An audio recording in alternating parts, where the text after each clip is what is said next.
If the Metro North Committee could come to order, please. Do we have any public speakers? Are there any public speakers?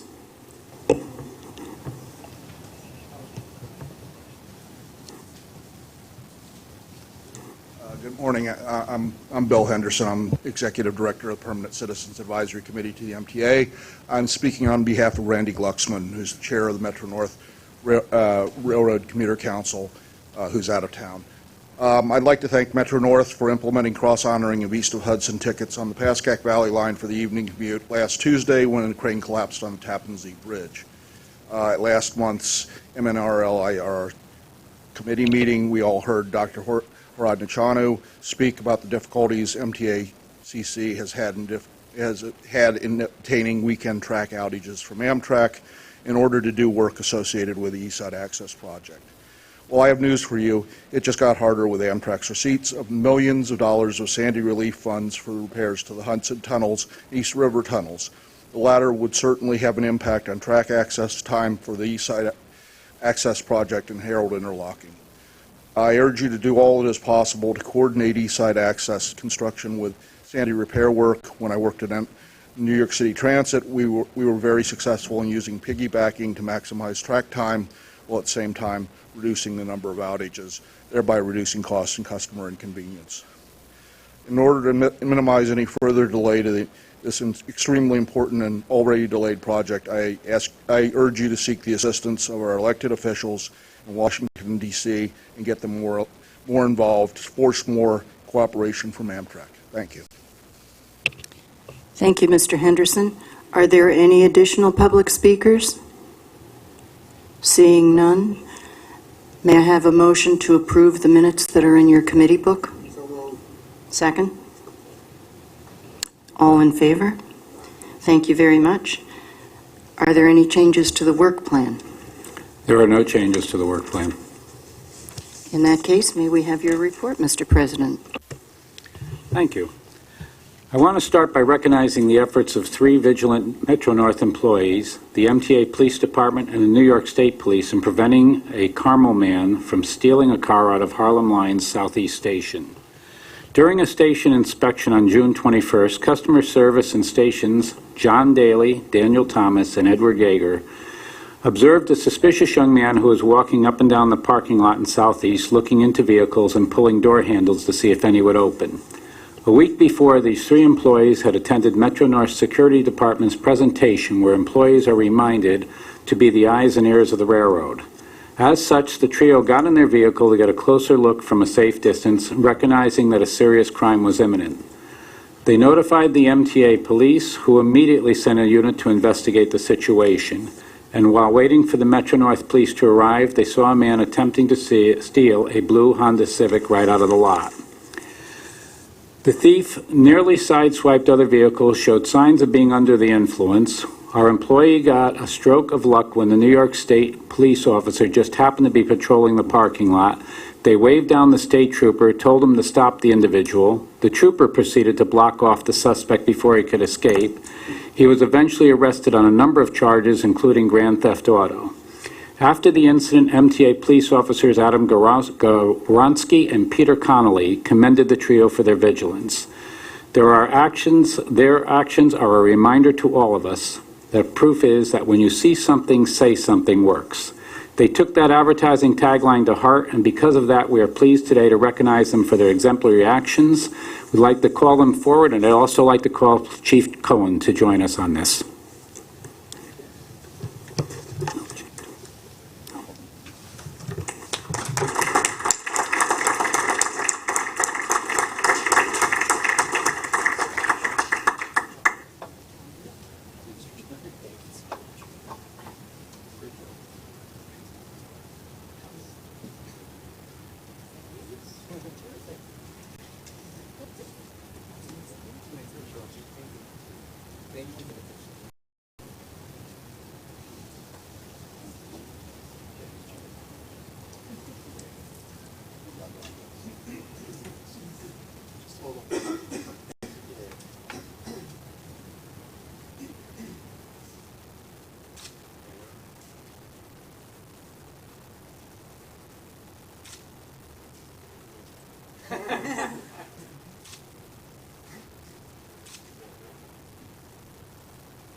I understand we have a public speaker. I will turn the microphone over to Mr. Gans.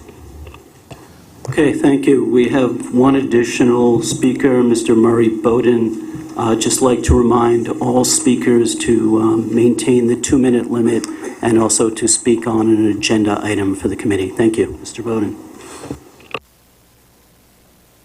I have a problem with your instructions.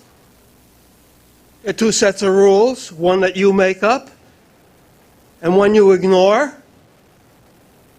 It was illegal, as in against the law, to start this meeting without my being here. I was downstairs, everybody knew I was downstairs, and the open meeting law requires that I be here before the meeting starts. And I have the right to ask you to restart the meeting, though I won't. So which is it? Your law or our law? Is there 1 set of law or 2 sets of law going on here? I think there should be 1. And it's time you all followed the law. I'll speak as long as I can. I need to say what I have to say today. I was going to show you a bulb, an LED bulb, and a new K-cup that uses less, 80% less plastic, but that's out the way. They want to know what I'm going to speak about? Well, this is what I'm going to speak about. I ask questions here that are completely ignored. It's time they got answered.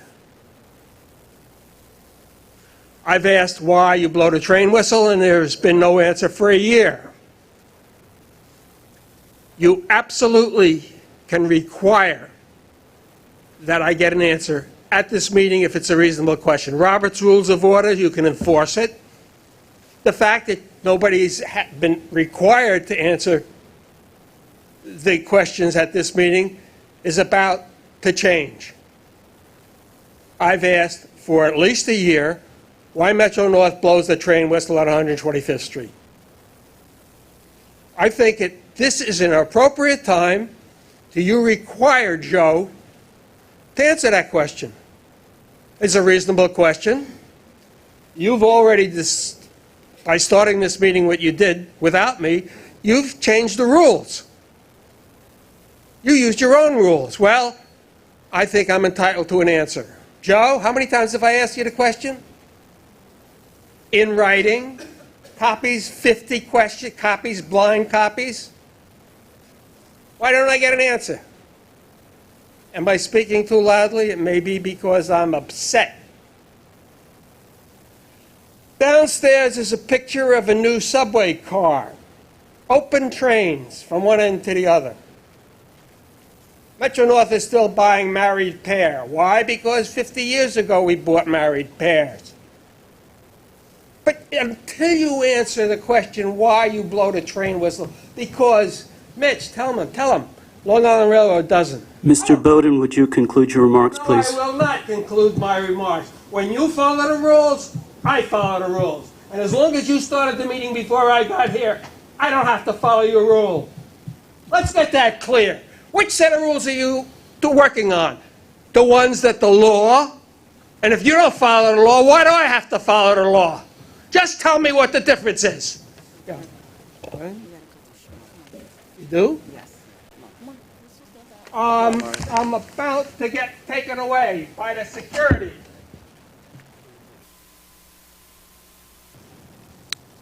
Are there no other public speakers?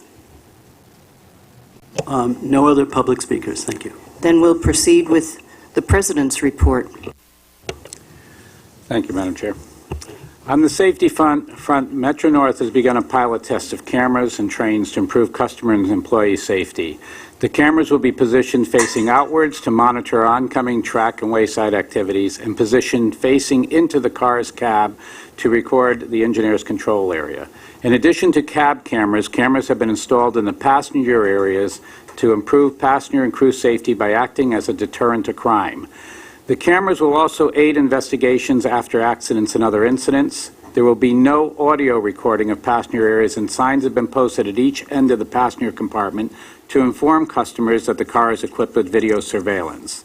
The test cameras have been installed in 2 of the M7 rail cars that serve the electric portions of the Harlem Line and Hudson Line. In the weeks ahead, they will also be installed in 3 of the M8 cars that serve the New Haven Line.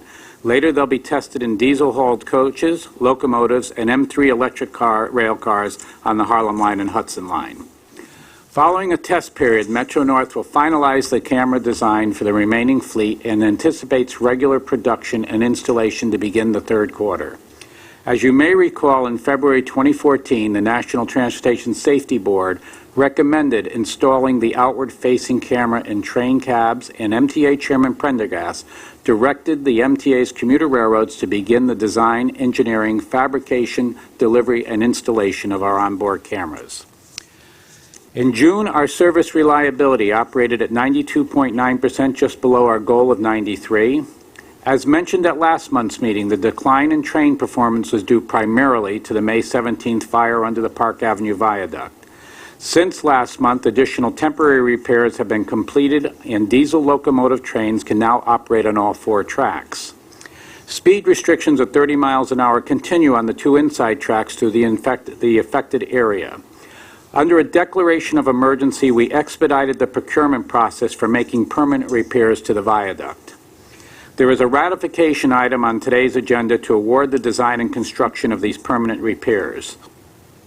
The work involves a new temporary support system to the viaduct that would be installed by the end of summer. When this is done, it will allow us to remove all the remaining speed restrictions on the viaduct. All permanent repairs will be completed by the end of the year. Our west of Hudson service operated at 95.6% for the month of June and 96.8% for the year to date. Customer complaints during the month of June were down 22.5% compared to June of last year and 9% less than the month of May. And last month, preliminary east of Hudson ridership increased 1% versus June of last year, and total ridership year-to-date is 1.2% above 2015. West of Hudson ridership for June is not yet available from New Jersey Transit.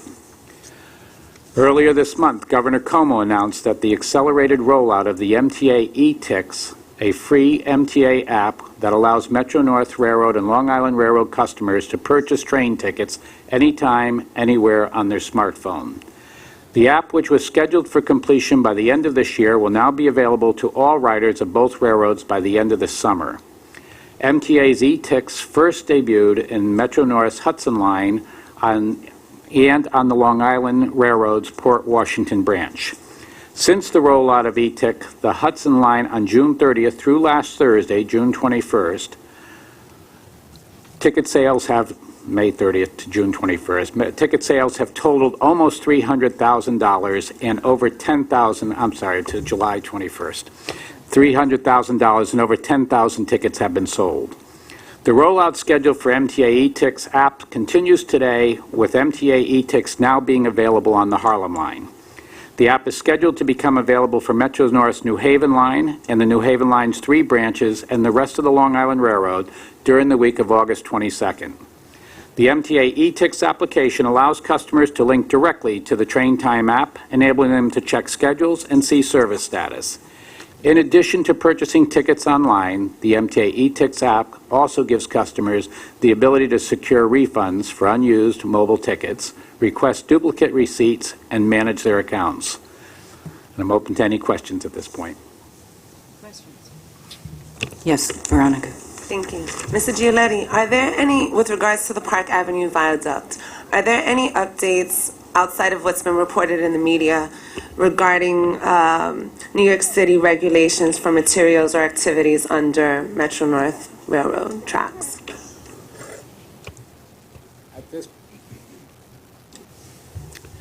We have been working on if not a daily basis, a weekly basis with the city. We've completed our inspections there. We have an active dialogue going with the city on this. We have been granted access to inspect every area we need to inspect, and we continue to work with them. I don't have an answer for you as to whether or not they have changed any regulations, but I can tell you that we are actively involved with working with them. I forwarded yesterday photographs to various people showing the conditions underneath the viaduct as of yesterday afternoon. They are bad to worse, with cedar wood chips piled 3/4 of the way up to the top, with fertilizer, wood, and the like all over the place. It's a garbage dump. The city has failed in its responsibility, and when the motion for ratification comes up, I will ask that the bill be sent to the City of New York based on its continued gross negligence.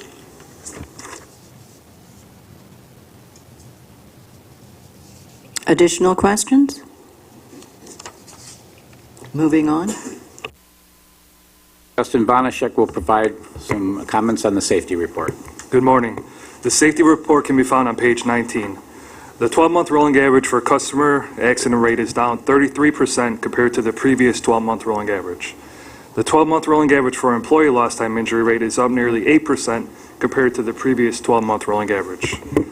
In looking at our leading indicators, we have received 196 C3RS reports through May.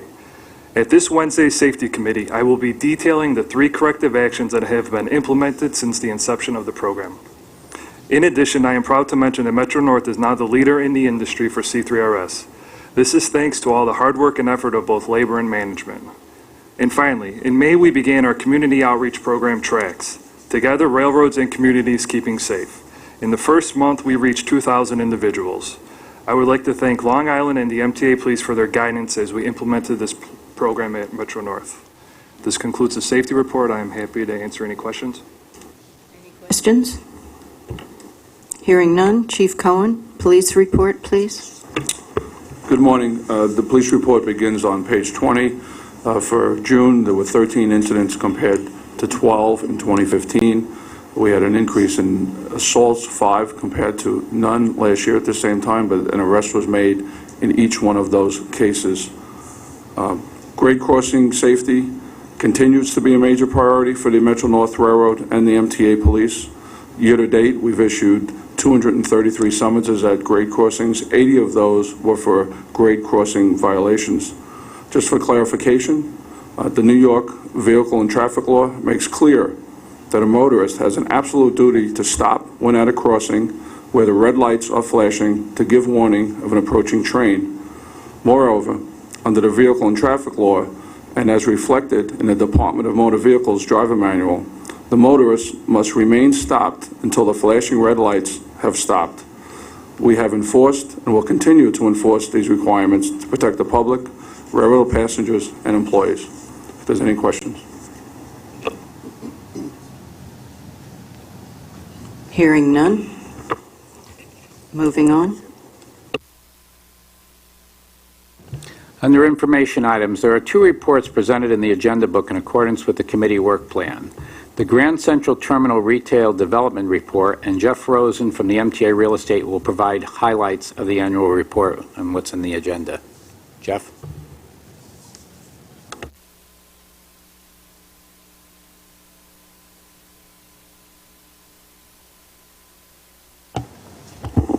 Thanks, Joe. Unfortunately, Nancy Marshall is unable to be with us today. She had a death in the family. I'll speak briefly and then be glad to take any questions. We continue to have an upward trajectory at Grand Central, both in terms of our revenues and tenant sales. But I think actually the most interesting thing that's happening at Grand Central is we are starting to see some premium pricing on our leases, reflecting, frankly, what I would call the advertising value of being there. It's recognized as a leading shopping venue now in the area, and we're very pleased with that. If any of you have not been over to see the new Klaus Meyer installation in Vanderbilt Hall and in the old men's, I guess you called it, smoking area, and where Hot and Crusty was in the shuttle passage, I think it's a beautiful installation, very interesting food, and continues our effort to expand the food offerings at Grand Central. The retail has continued to do well in spite of the fact that we've had a fair bit of ongoing maintenance and work around the terminal. And for that, we're grateful to our colleagues at MTACC and Metro North. Be glad to take any questions. Chuck. Questions, please. Commissioner Mordler. Jeff, what is the wattage of the light that is used in the underground food court? And my reason for asking is it seems to me, at least, to be a little dimmer than it could be in terms of providing children. Yeah, actually, I completely agree. I can't give you the technical answer, but I can tell you that we've been working with Buyer Blender Bell to come up with plans to freshen that space. And specifically, we have in the works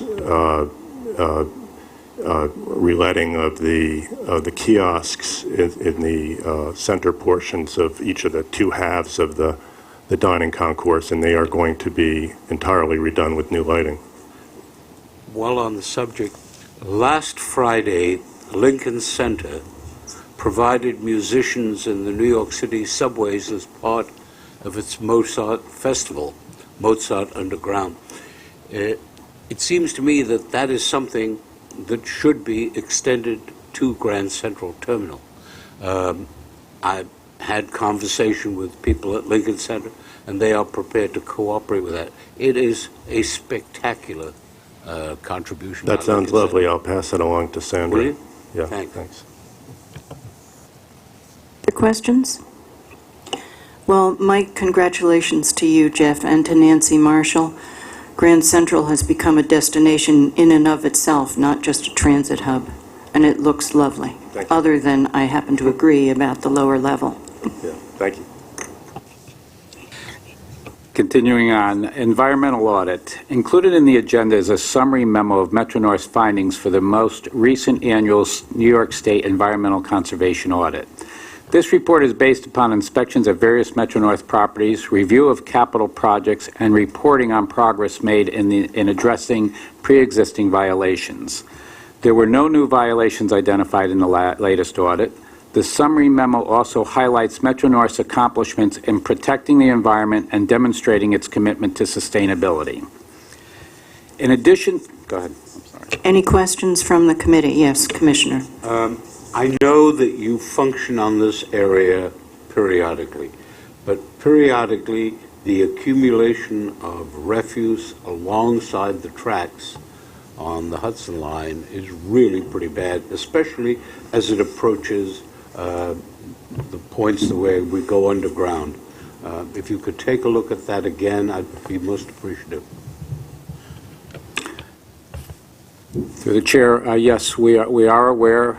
We have a plan in place. We have been following up with every action item that we have, and we are also working with the chair on identifying a budget that will allow us to do the entire railroad. So we are aware of that, and we'll continue our efforts in that manner. Okay, in addition to the work plans, there are 3 additional information items as follows. Lease agreements for the Peekskill and Mount Kisco station buildings. 2 staff summaries will be on the Finance Committee and Board agendas and are presented to the Metro North Committee as information. The net leasing of Peekskill and Mount Kisco station buildings will have a positive impact on the downtown districts in both of these communities and will provide economic vitality to the area around train stations.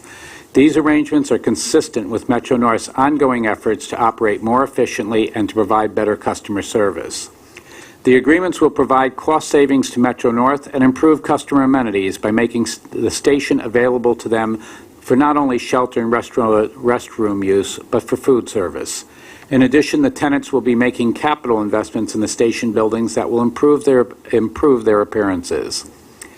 The Commuter Railroads and Amtrak agreement. The next information item is a staff summary that will also be presented at the Finance Committee and MTA Board for approving modifications to various agreements between MTA, Metro North, Long Island Railroad, and Amtrak that are necessary to comply with the requirements of the Federal Passenger Rail Investment and Improvement Act of 2008 and implementing policies adopted by the Northeast Corridor Commission. Bill Wheeler of the MTA is present to address any questions you may have. Questions for Mr. Wheeler? Hearing none, we'll move on.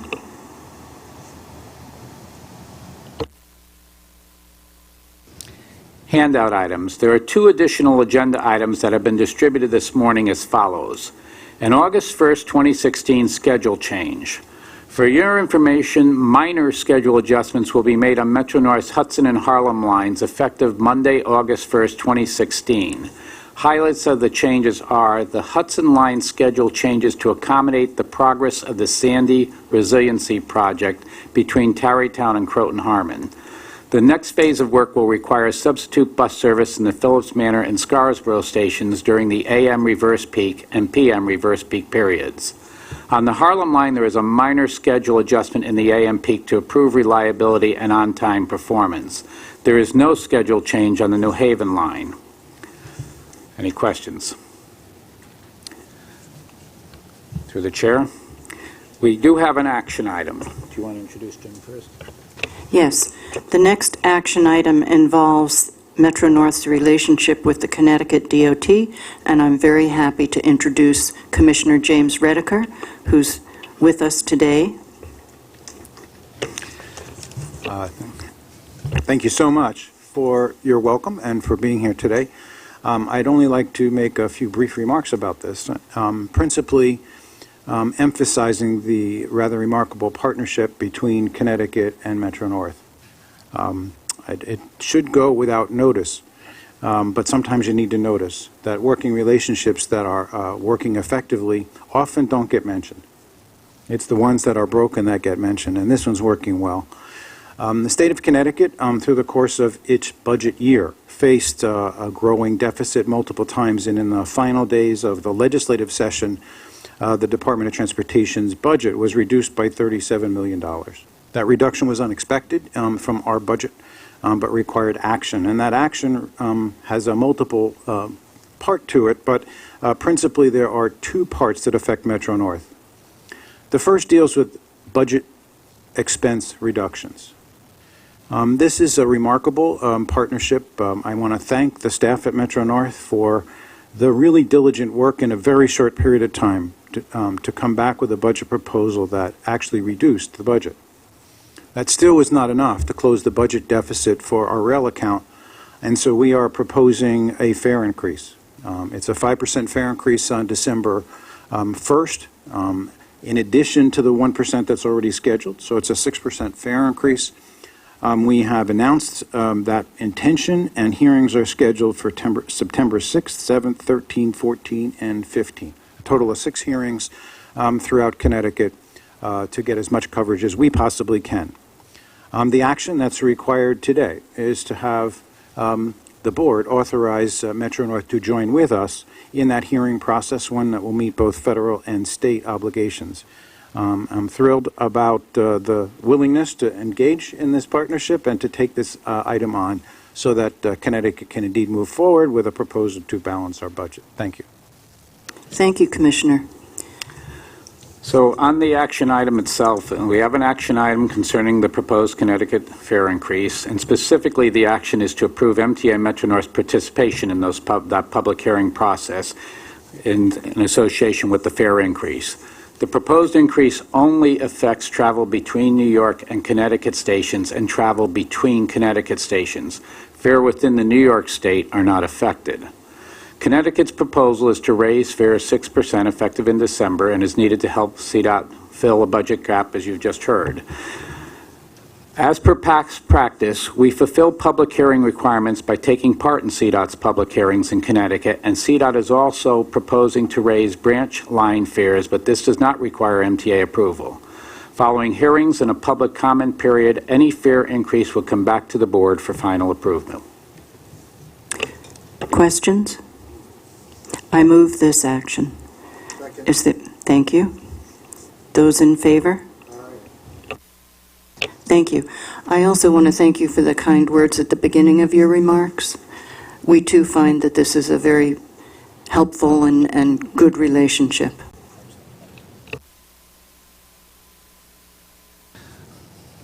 This action item will be moved to the Finance Committee. Now we'll have the procurements. Almir? Where is he? Oh, there he is. Good morning. There are 15 procurements in this month's package totaling $40,487,567. There are 5 non-competitive procurements totaling $24,099,957, and 7 competitive procurements totaling $4,508,276. There are 3 ratifications this month totaling $11,878,334. In the interest of time, I will highlight 3 of the procurements this month of particular note.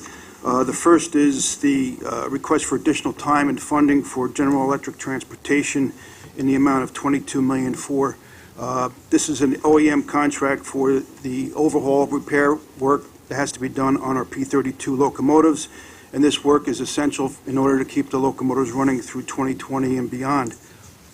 The second procurement that I'd like to highlight is the request to use the RFP process for multiple design-build projects that we have in the coming months through 2016 and 2017. Those are for Prospect Hill Bridge replacement in Southeast, 14th Avenue Bridge, Mount Vernon, and MTA Priority Project Station Enhancements, which is being done in conjunction with Long Island Railroad for continuity of design.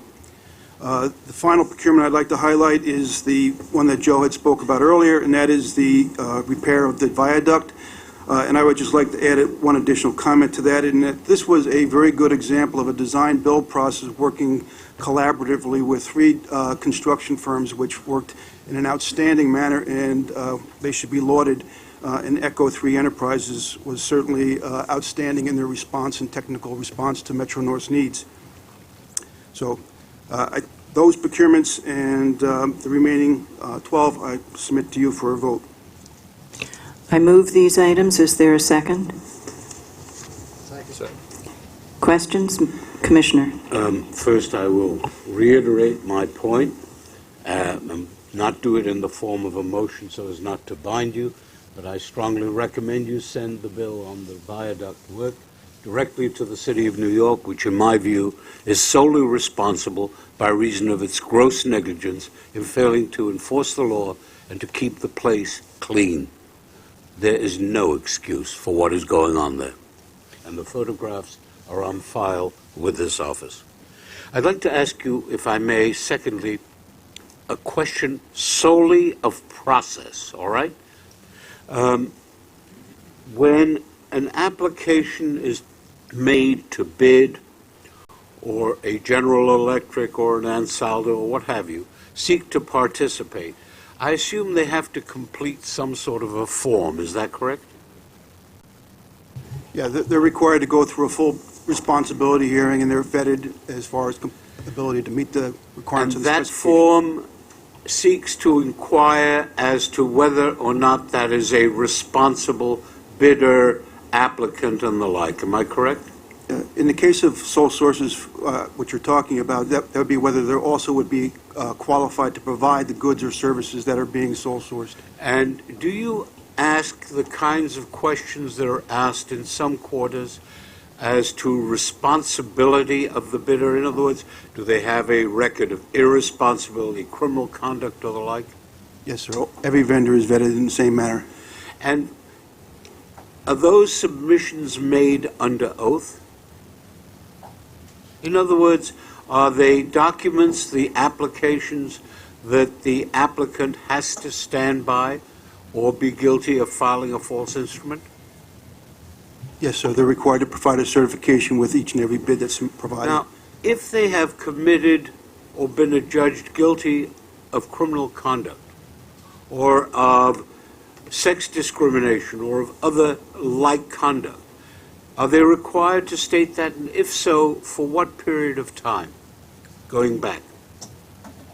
In every case, if in fact the evaluation of the vendor proves a adverse finding of what you've just described, that would have to go through a higher level process to verify the resolution of their adverse finding. And if a vendor states that it has been charged with and adjudicated or pleaded guilty to some act of wrongdoing and paid a fine, why is that not stated in the materials that are provided to the board? In the event that there's a statement of adverse findings and that's resolved and has been waived, it would be referenced in the staff summary sheet. So are you telling me that if there's a waiver, the waiver is done by staff before it comes to the board, and the board is not made aware of A, the conduct, and B, the waiver? No, that's not the case. It's not done at staff level, sir. A statement of adverse findings would actually go all the way up to the chairman's office. It's not vetted at my level, or it goes all the way through a review process prior to submission. But is it in the staff summary? Is it called to the attention of the board that there was such a waiver? I would say yes, it normally is. I haven't seen one in ages.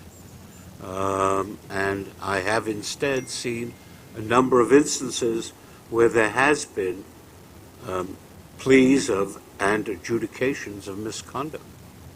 And my question really is, I'd like to, at some early date, get a report on the process. As I understand it from Chairman Metzger, that was done some years ago, and people took a look at it. I'd like to understand the process at every step. And the reason I would like to do so is my own researchers' compliments of Google have turned up some questions which are extremely troublesome. Yeah, Chuck, it's an all-agency process that, as Al has indicated, requires sign-off at various levels, culminating in the president's approval as well as the chairman's approval. And typically, when there is a vendor who has a responsibility issue, that is highlighted in the staff summary, indicating that there has been a responsibility review. But we're happy to provide an overview of that process for you, just to reacquaint you with what the various steps of approval are. Thank you. I think that process should go to the entire committee. Oh, yeah, because it's not just a Metro North process, it's a process that affects an MTA really the entire process. MTA. It's consistent across the board, and we are happy to brief the entire board on that. Additional questions? Yes. A much more mundane question than yours. On this particular procurement, the $22,400,000 procurement, this is a procurement that will run concurrent with the original sole source award, or this is to extend the sole source work until 2020? This extends it. At the time we originally went to the board, we requested $15 million, which was generally for running repair materials and some overhaul repair materials for normal upkeep of the locomotives. What this request is, it funds in addition to that money specifically for the complete overhaul of the P-32, which was not accounted for in the original request to the board back in 2015. And presumably it's a sole source because there really is not another contractor that could reasonably continue These are this all work. specific GE materials that cannot be acquired anywhere. We vet that material listing before we submit it as a sole source under this OEM. Okay, thank you. You bet. Additional questions? Hearing none, I'd like a vote on this issue. May I hear those in favor? Aye. Any opposed? One abstain? Recorded? Okay. In that case, all these procurements pass. On to monthly report. The monthly reports on Metro North's operations, financial, ridership, and capital program are included in the committee agenda book, and we are now available to answer any questions you have on any of these reports. Questions? My goodness. Are we setting a record here? In that case, I'd like to note that our next meeting is in September. August is a free month, and that will be September 26th at 8:30. Motion to adjourn? Yeah. A lot of enthusiasm for that. Thank you very much.